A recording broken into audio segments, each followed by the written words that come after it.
Tonight we talk about lost Roman garden techniques for year-round blooms. You imagine the air thick with jasmine, the marble courtyard slick with dew that never quite cools, and the faint hum of cicadas trapped in eternal dusk. Lanterns flicker across frescoed walls, throwing shifting shadows of oleander and rosebushes that, improbably, seem to bloom no matter the month. Somewhere beyond the colonnade, a servant refills the water basins to keep humidity steady because yes, even 2,000 years ago, the Romans had figured out microclimates. And you, wandering through this perfumed labyrinth of history, probably won't survive a day tending one of these gardens without a slave labor force, an aqueduct permit, and a god's patience for pruning. So, before you get comfortable, take a moment to like the video and subscribe, but only if you genuinely enjoy what I do here. And while you're at it, drop your location and local time in the comments. I love seeing where in the world you're tuning in from.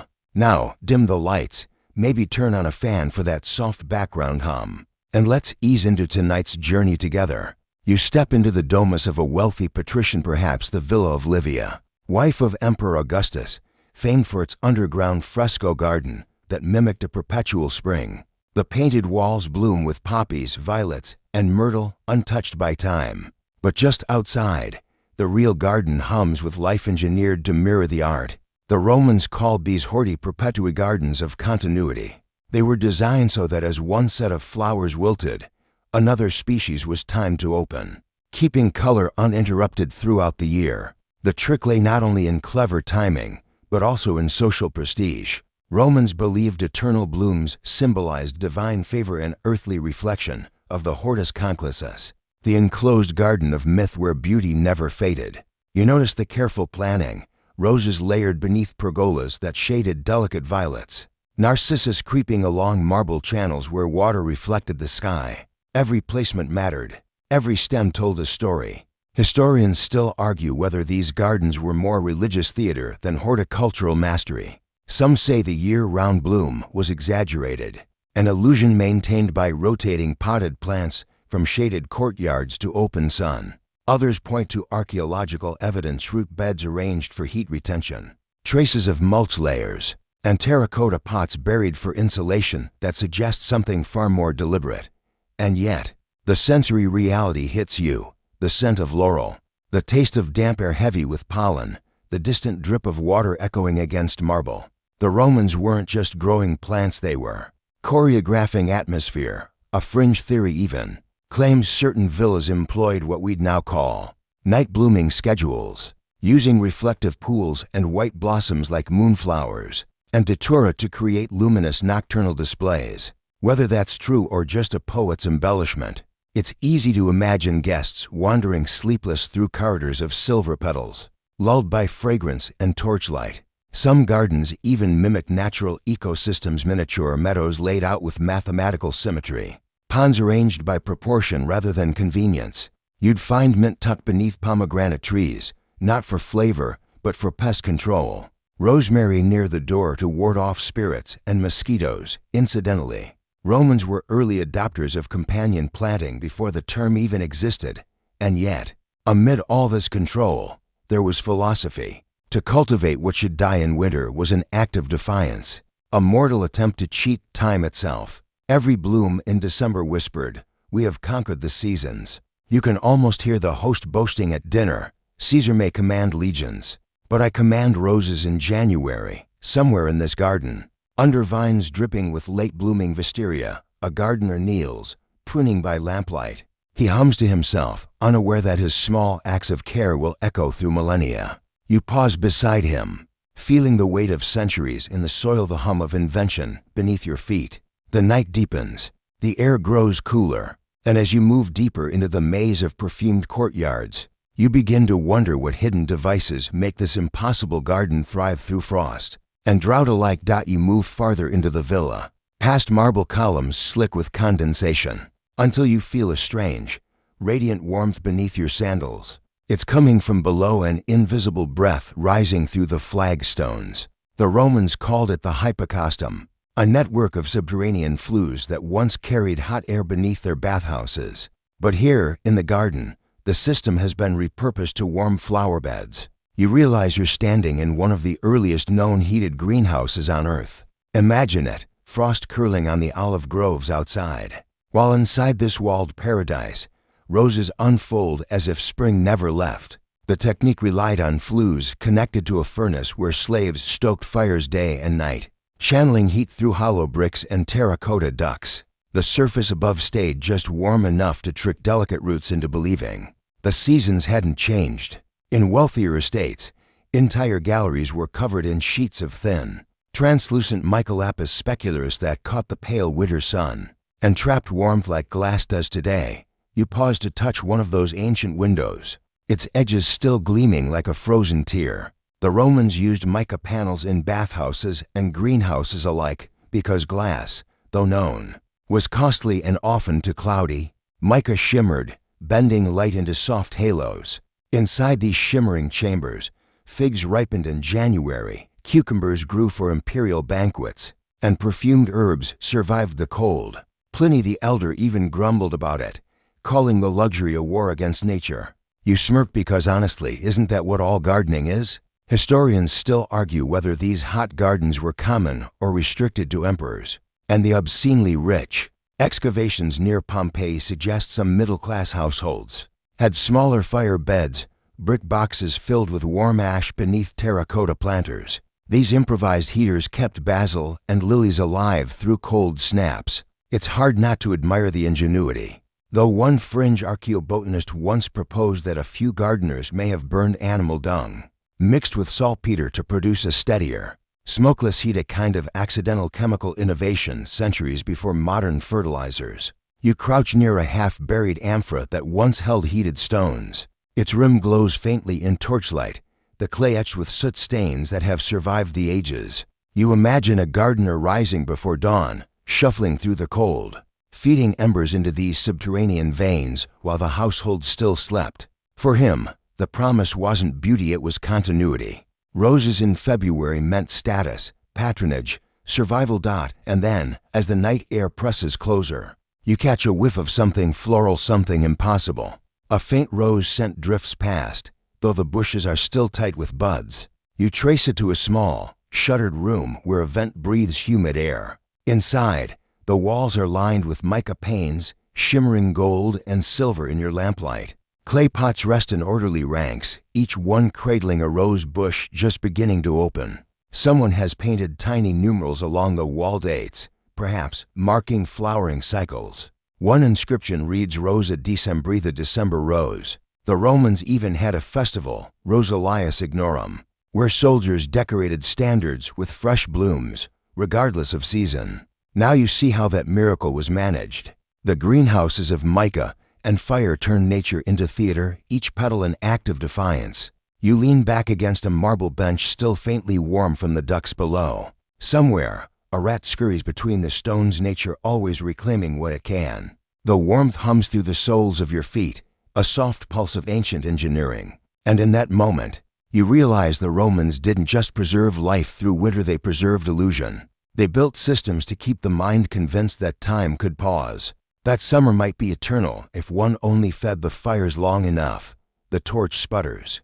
A cold breeze slips through a crack in the mica wall, reminding you that warmth, like empire, must be constantly maintained or lost. You pull your cloak tighter and step back into the open courtyard, the stars above glinting like dew frozen in the sky.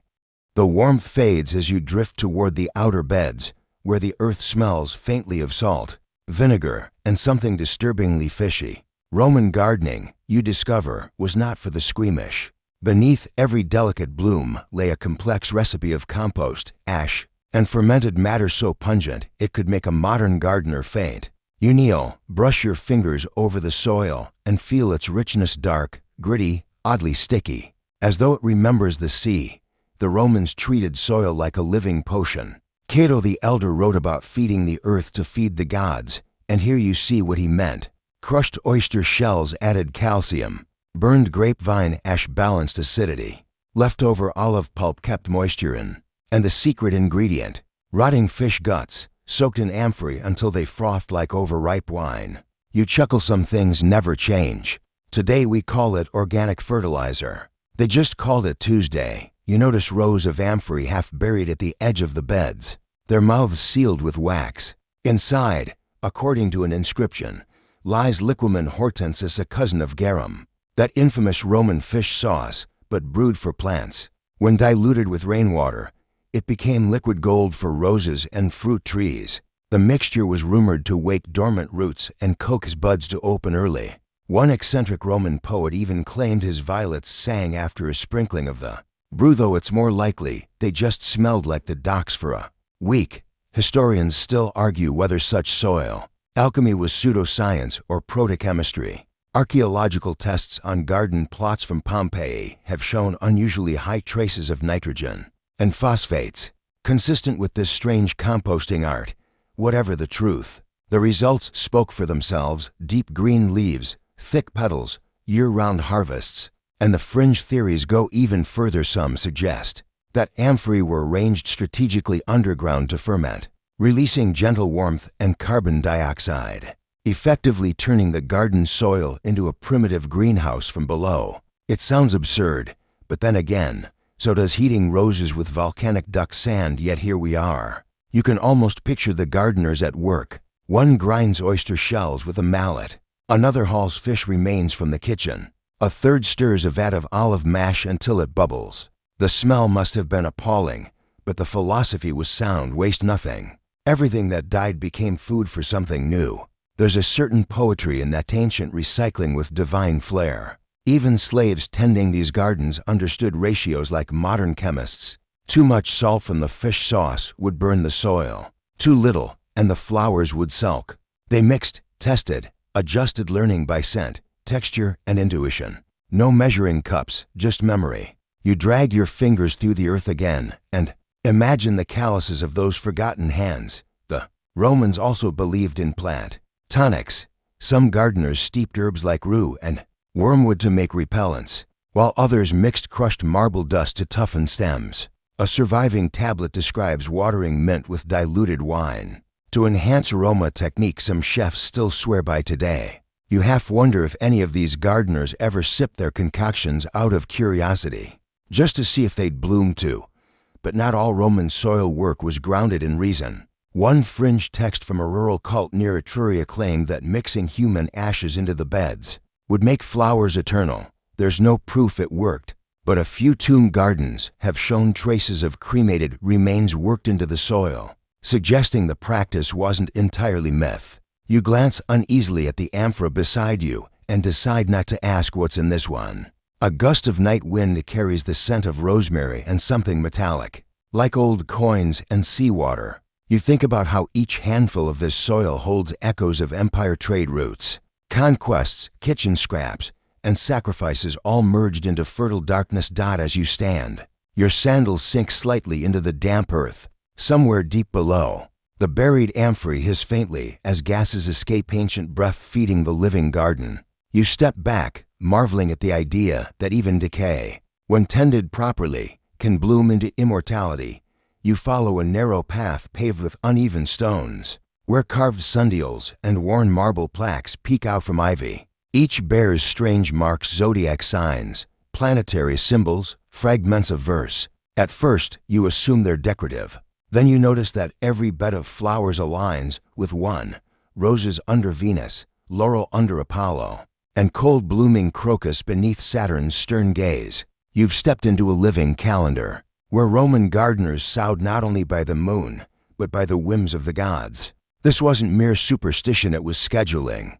The feriae, or sacred days, dictated when to plant, prune, and harvest. The ancient horticultural manuals, like those of Columella and Varro, list detailed timetables: sow-dill under a waxing moon, graft olive in Virgo's season, prune vine after Mars declines. The logic, half spiritual, half experimental, worked astonishingly well. Roman gardeners believed that celestial cycles influenced sap flow and root vigor. Today's biodynamic farmers echo that same belief, though most prefer to skip the part about sacrifices to Diana.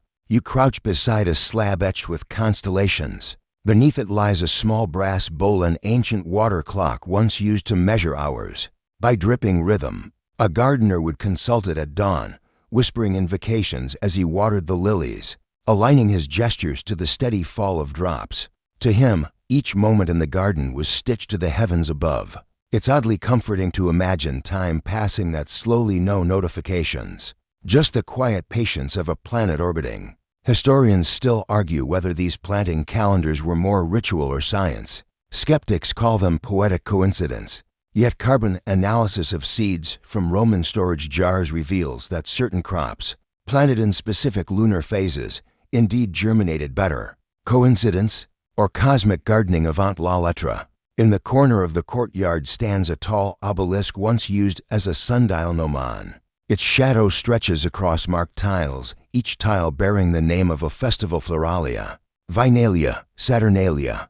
During Floralia, an April carnival for flowers and fertility, citizens threw petals from balconies. Goats ran loose through the streets, and courtesans paraded crowned in roses. You can almost hear the laughter, the clatter of sandals, the hum of lyres as perfumed air drifted through Rome. Flowers weren't decoration, they were the calendar itself. Each bloom a ticking hand of the year. But inside the elite villas, the rhythm grew more refined.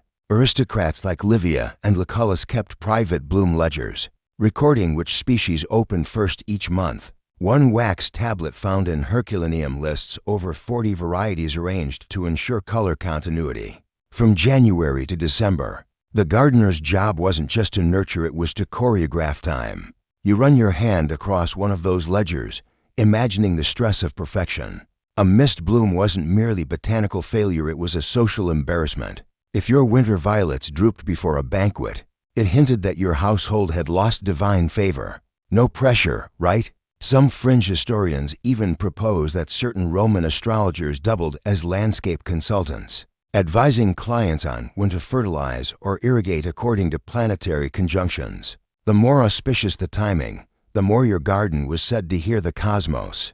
It sounds absurd, until you recall how even modern gardeners swear their seedlings thrive better on full moon nights. And then there were omens. A bee landing on a budding rose meant prosperity.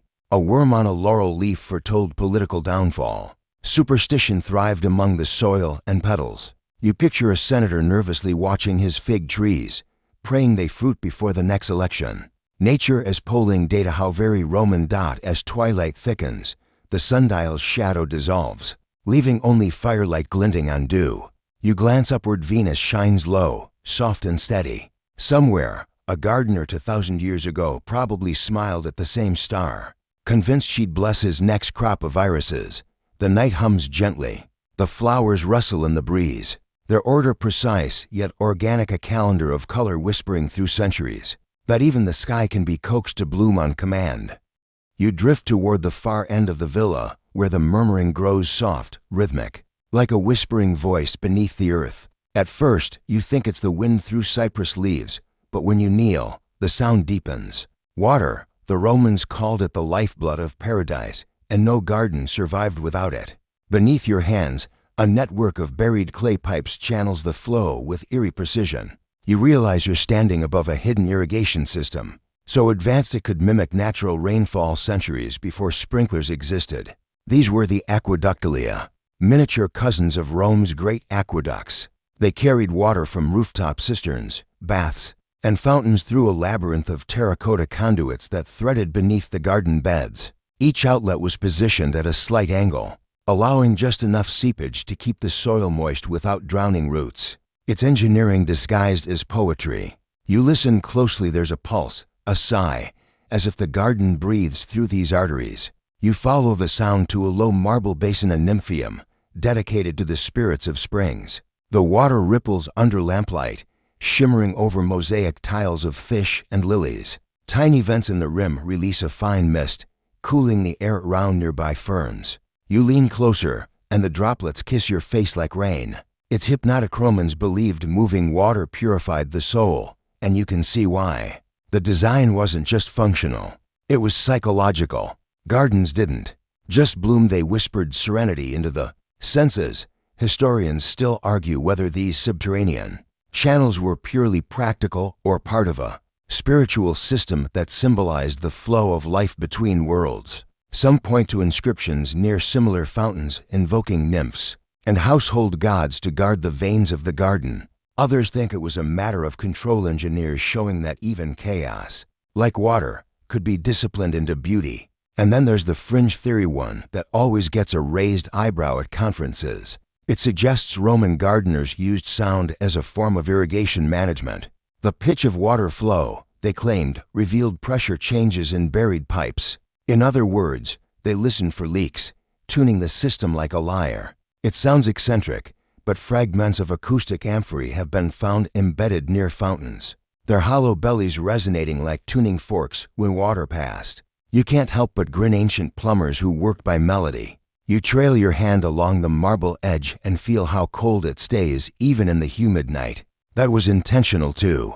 Some fountains used lead line channels to carry cooler water from underground cisterns, creating microclimates for alpine plants. Others, in hotter months, reversed the flow, channeling warmer water from baths to encourage tropical blooms. A single turn of a bronze valve could change the entire season for a flower bed dot. And of course, fountains were status symbols. The quieter the flow, the wealthier the owner. Loud, gushing displays were for public squares. Soft trickles were for philosophers and poets who claimed to think better when the world murmured instead of roared. You can almost imagine a Roman Stoic sitting beside this basin, debating fate and free will while water dripped steadily nearby, reminding him that even marble erodes in time.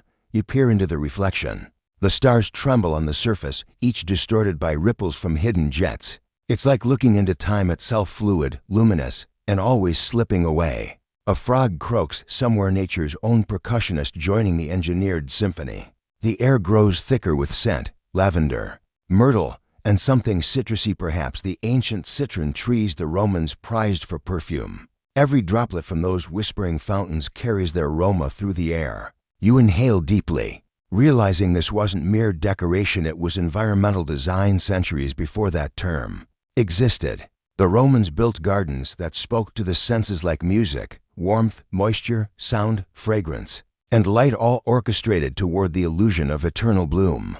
The whispering beneath your feet fades into a steady rhythm now, like a heartbeat buried in stone. You stand quietly, letting it lull you. For a moment, you can't tell where the water ends and the night begins. You only know that both are ancient, both are restless, and both, somehow, still flow. The path leads you to a high-walled courtyard, smaller than the rest, where the air changes completely. It's thicker, sweeter, almost intoxicating. You've entered what the Romans called the hortus odoratus, the perfume garden. Here, the hierarchy of fragrance ruled as strictly as the Senate. Every bloom was ranked by its scent, every corner of the air carefully composed like a musical chord. The Romans took smell seriously. To them, fragrance was power, an invisible sign of refinement, wealth, and divine favor. Perfume wasn't confined to bottles. It wafted from gardens that were living laboratories of scent. Roses from Paestum, lilies from Syria, violets from Athens, all arranged so that their combined aromas peaked at specific hours of the day. You notice how the wind seems to move deliberately here, channeled by the walls to carry sweetness first toward the center, then out to the walkways. It's olfactory choreography, a Roman art now mostly forgotten. You brush past a hedge of myrtle and sage, and the fragrance blooms instantly, sharp and clean. The combination wasn't random. These plants released oils and heat, masking the musk of city air and livestock. Beyond them lies the richer perfume zone, iris, jasmine, and rose, each cultivated for extraction. Servants would pick the petals at dawn, when dew sealed their essence, then press them between wool soaked in oil. The resulting scent, unguenta, was stored in alabaster jars and used by everyone from courtesans to generals. Historians still argue whether these perfume gardens were practical workshops or simply symbols of luxury. Some evidence suggests that estates, like that of Lucullus, doubled as fragrance factories, producing oils and essences for trade. But fringe scholars whisper that certain gardens had another purpose: ritual intoxication. Aromatic smoke, they say, could induce trance-like states during temple rites, linking scent to divination. Whether or not that's true, one fact endures: smell was sacred.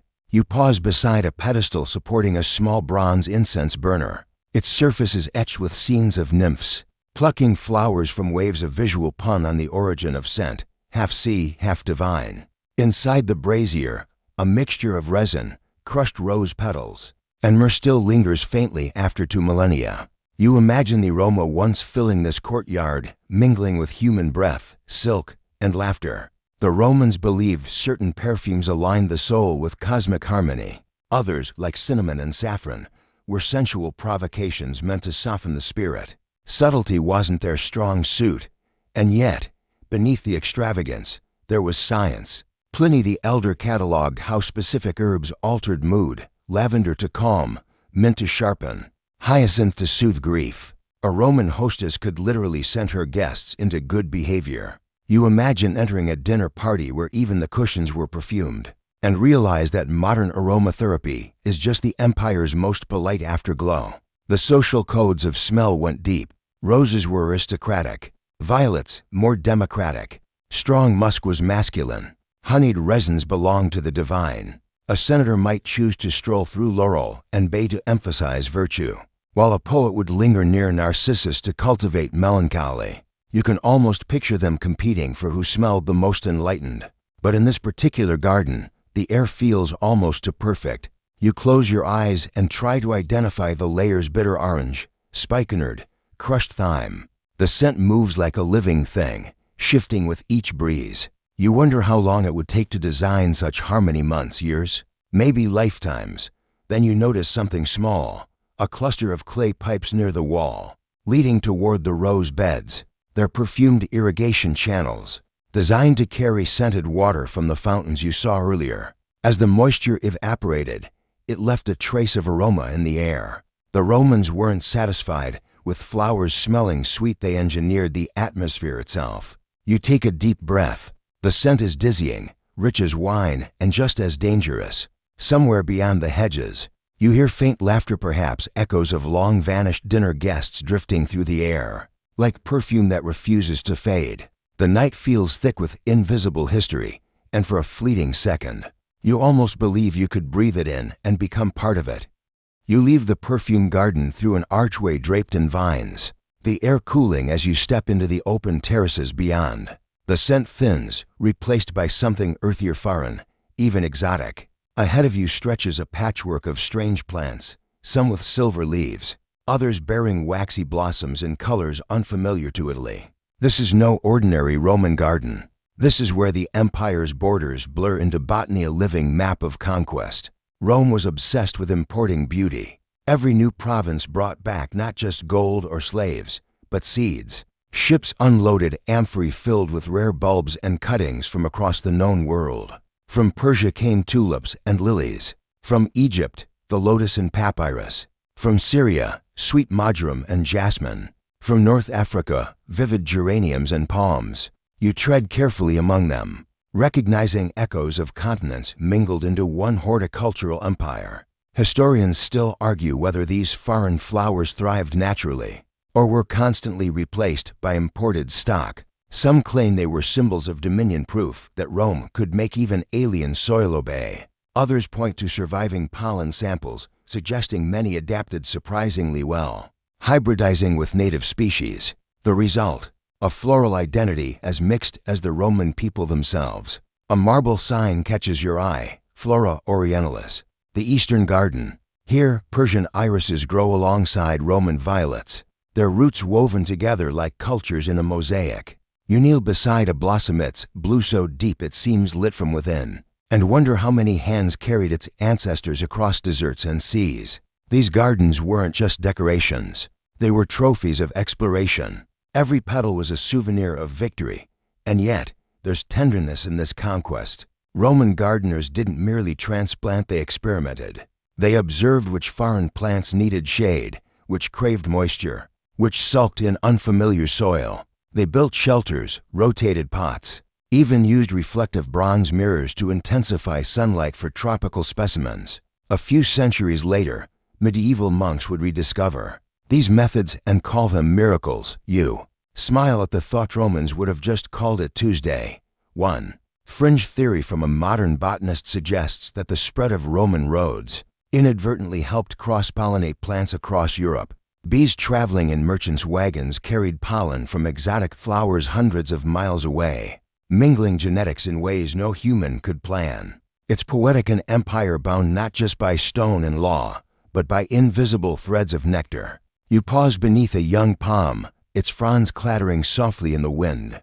The trunk is wrapped in cloth, a trick to protect it from Roman winters. Beside it stands a potted lotus, improbably blooming in an imported basin.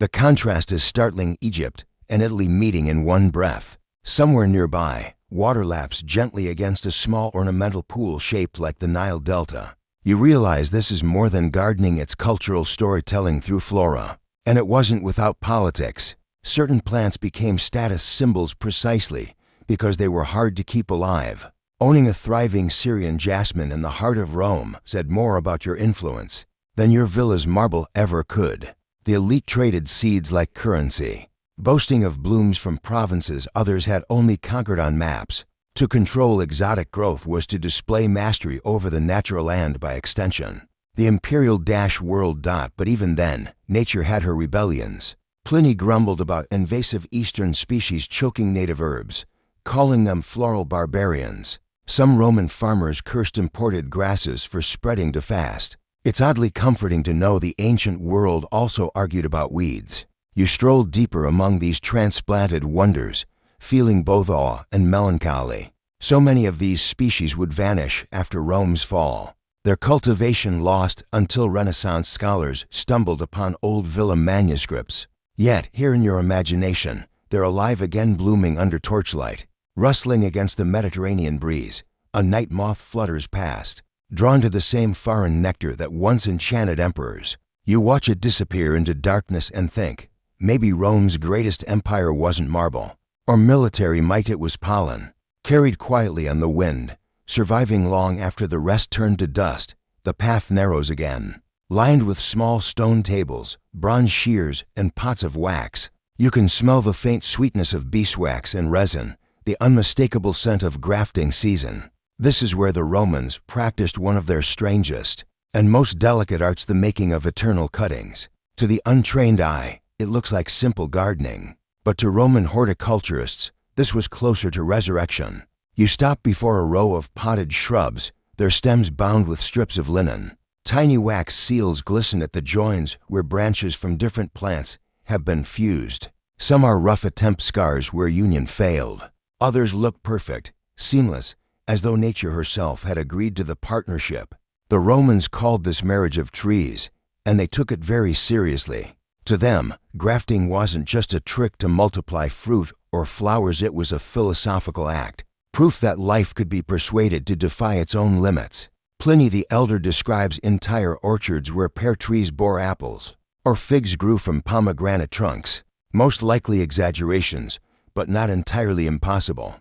Romans were experts in propagation, using sap-filled reeds to splice branches, sealing them with beeswax to prevent infection. The wax not only preserved moisture, but glowed golden under sunlight, a tiny halo for each new graft. You imagine gardeners walking at dawn, checking their work, whispering encouragements to the fragile unions like midwives overseeing divine surgery. Historians still argue whether this practice began as a scientific pursuit or a ritual one. Some believe grafting was linked to fertility cults symbolizing the joining of male and female forces within nature. A few fringe texts even claim that certain priests performed sacred grafts during spring festivals, chanting incantations to ensure the plant's souls accepted their union. Whether the superstition grew from the science or vice versa, the results were extraordinary. Longer blooming cycles, hardier hybrids, and gardens that seemed to regenerate endlessly. You crouch to inspect one of the sealed cuttings. The linen is ancient, but intact, and when you brush it, a fine powder of resin drifts away. The stem beneath it pulses faintly green even now, as though something within refuses to die. Maybe it's imagination, or maybe you're witnessing the echo of a technique that genuinely cheated time. Beyond the tables, racks of clay jars line the wall, each labeled with faded ink: Calia campania, Rosa gallica, Hedera veneta. Stored within are dried twigs and seeds, waiting for their next chance. Romans believed in saving bloodlines of their favorite plants. keeping generations of cuttings ready for revival. Some estates maintained ledgers tracing a rose lineage for decades, noting which grafts thrived and which failed. You smile at the thought, genealogy not of people, but of petals. There's a story, perhaps apocryphal, of a gardener from Capua who claimed he could graft scent as well as shape. He allegedly merged the root of a myrtle with the stem of a rose, producing flowers that smelled of both. Modern botanists roll their eyes, but the Romans swore by it. They believed nature could be persuaded through ritual, just as emperors could be persuaded through tribute. Maybe, in a way, both were true. You notice a small brazier nearby, its embers glowing under a bowl of melted wax. The air smells faintly of honey and smoke. You dip a finger in, feeling the warmth, and realize how tactile this knowledge must have been, learned not from scrolls, but through skin and patience. As you walk, the moonlight catches on hundreds of tiny wax seals gleaming among the leaves, like stars scattered across vines. Each one marks an attempt to preserve perfection. Each one, a quiet promise whispered to time itself. You will not win today. You can't help but draw a modern parallel. Today, we talk of cloning and gene banks. They spoke of grafting and divine mixtures. Different language, same hunger to keep beauty alive, to replicate what should be fleeting. In every age, someone kneels in the dirt and says, "Not yet." You stay. The air grows heavy with the scent of sap and wax. Somewhere nearby, a single drop falls into the coals, hissing like a sigh. You watch it vanish, thinking how every act of preservation, ancient or modern, is a small rebellion against forgetting. The garden shifts as you wander onward, its symmetry unraveling into a hush of shadows and stone. The moonlight, once playful on petals, now drapes itself over low mausoleums, cracked urns, and rows of cypress trees that rise like dark sentinels. You've stepped into the gardens of the dead, the horti perpetui, the everlasting plots that Romans designed for bloom long after their own voices had faded. Here, silence is part of the architecture. The air is thick with the perfume of lilies and madrum, scents the ancients believed soothed restless spirits. Every plant you see has been chosen for more than beauty. The periwinkle that edges the path symbolized eternity. The evergreen myrtle meant memory. And the rose, of course, stood for love, especially the kind that refused to decay. Wealthy Romans sometimes commissioned their gardeners to design timed blossoms for anniversaries, arranging species so that one set would fade precisely as another came to life. A clever gardener could choreograph grief into bloom, turning sorrow into a calendar of color. Historians still argue whether these funerary gardens were primarily ritual spaces or acts of horticultural vanity. Some see them as expressions of faith, others as status symbols, one last flex from beyond the grave. But you can imagine both truths coexisting here, like twin vines twined around the same trellis. After all, what better testament to power than commanding nature to honor your name? Year after year, when your own body had long dissolved into dust, you pass a marble sarcophagus half sunk into the earth. Its lid is carved with vines and poppies, the flowers of sleep. Inside, perhaps, lay a senator or his wife, their ashes mingled with crushed petals and resin. Pliny mentions that mourners sometimes mixed flower seeds with cremation ash, planting them in the tomb soil so new life would literally spring from the remains. It's poetic and slightly unsettling, like a horticultural haunting. Imagine rose is nourished by ancestors, their roots reaching down into history's marrow. You probably wouldn't volunteer to prune them at night. One quirky practice found in a few inscriptions describes eternal planters, stone basins, built into tomb walls, supplied by small water conduits from nearby aqueducts. They were designed to stay damp forever, sustaining ivy or violets that would never wilt. Maintenance slaves, yes. There were grave gardeners would replace the soil and reseed it on set days of the year. Over time, the descendants might forget the rituals, but the vines persisted, drinking in Rome's lifeblood through hidden pipes. You pause beside one such basin, its edge chipped but still catching moonlight. Inside grows a patch of thyme, stubbornly alive. You lean closer, half expecting to catch the murmur of the dead thanking you for noticing. The Romans believed the soul could inhabit the scent of flowers. That fragrance was a kind of spirit speech. It's not a bad thought, really, if you had to linger somewhere forever. Being a whisper in the breeze of blooming herbs wouldn't be the worst afterlife. Further on, you find a memorial stone engraved with the words Semper Florens, always blooming. Beneath it, the ground glows faintly silver where night-blooming jasmine spills over the path. Perhaps the gardener who tended this tomb devised a trick to make it open at dusk. Some scholars think Romans used heated stones beneath certain nocturnal flowers to coax their timing. A low-tech way to synchronize the spectacle of night. A grave that glowed with living stars, it's equal parts eerie and enchanting. You stop at a corner where the cypresses part to reveal a marble bench. The air hums with quiet life crickets, distant water, a breeze slipping through the crypt grilles. The Roman obsession with eternity wasn't only about empire or ego. It was about presence, about finding a way to keep participating in the world after leaving it. These gardens, in their strange mix of botany and theology, are proof that remembrance was a living practice. You sit for a moment, breathing in the scent of rosemary. They used to say it sharpens memory. You smile at the irony, you, a traveler centuries out of place, recalling their rituals under the same moon. Somewhere, a petal detaches and drifts down, landing softly beside your hand. It's still warm from the day's sun, as if it carried a whisper of someone who refused to fade.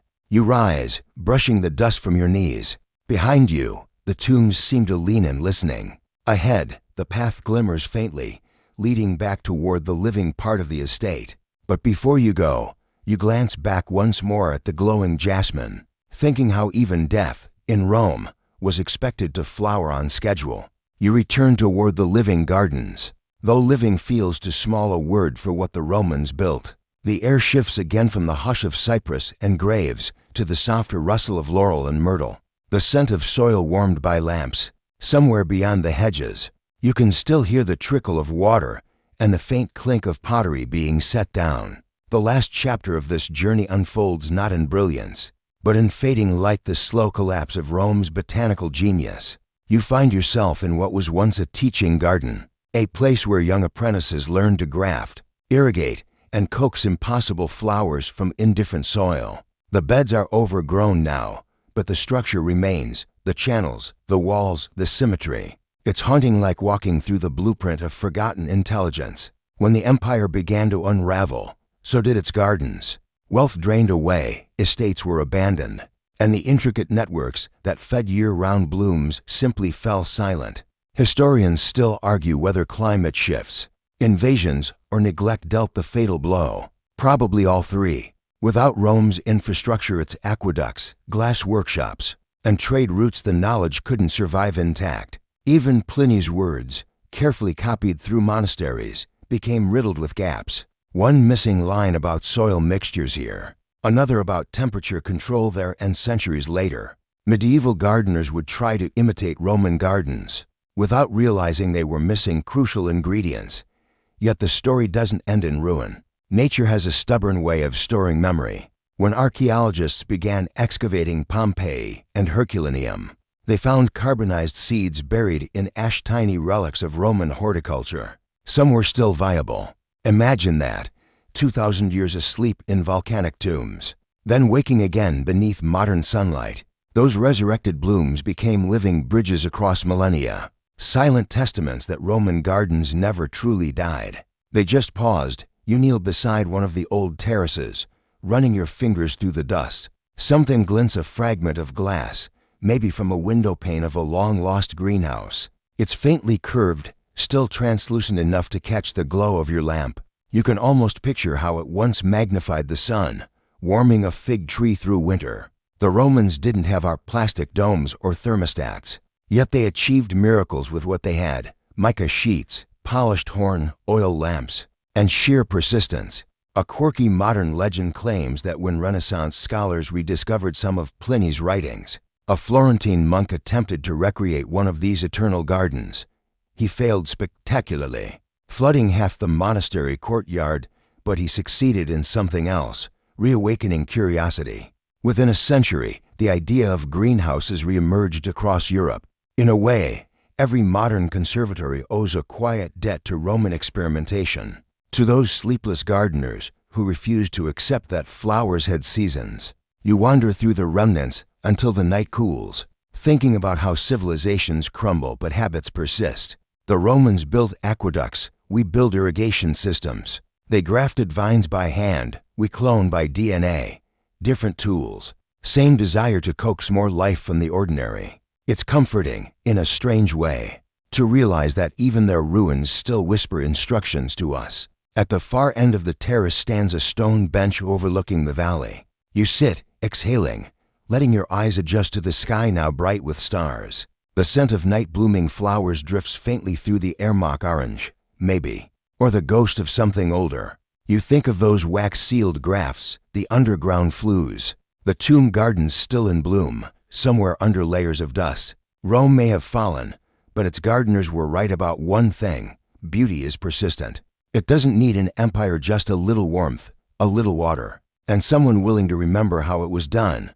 You close your eyes, listening to the hum of distant insects and the soft wind through ivy. The night feels heavy but gentle, like a blanket.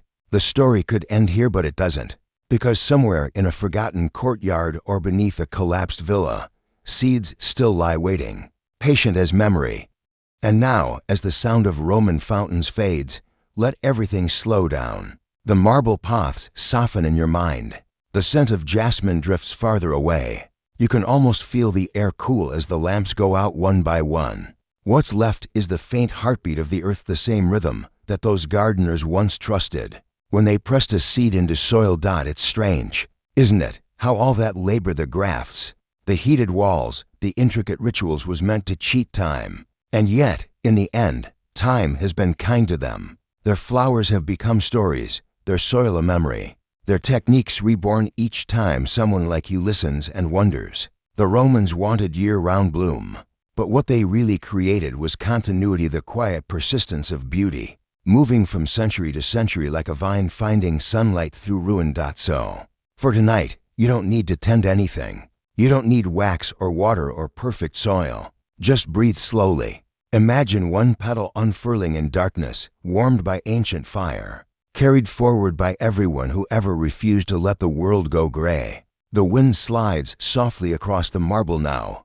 whispering through invisible flowers. Maybe it says Semper Florens, always blooming. Maybe it just says rest. Let that be enough. Sweet dreams.